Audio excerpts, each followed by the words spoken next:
Assalamualaikum. Ayun, naglaga tayo ng manok. Baka nilaga lang yan. Baka sabihin nyo maitim yung sabaw. Kaya yan, puro pula yung nilagay kong sibuyas. Ang daming sibuyas ang nilagay ng lola nyo. Tapos, hindi pa siya masyadong naluto. 3 tipak lang kasi 2 lang kaming kakain ni Mr. Cupido.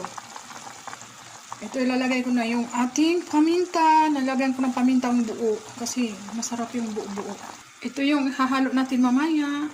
Ayan. Isasahog natin patatas at saka.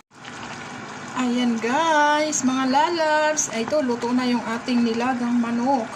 Isasahihan na lang natin. At saka, nilagyan ko siya ng naglagay ako ng atay ng manok nandoon sa ilalim. Hindi ko pinakita kay Mr. Cupido kasi hindi siya kumakain talaga ng atay.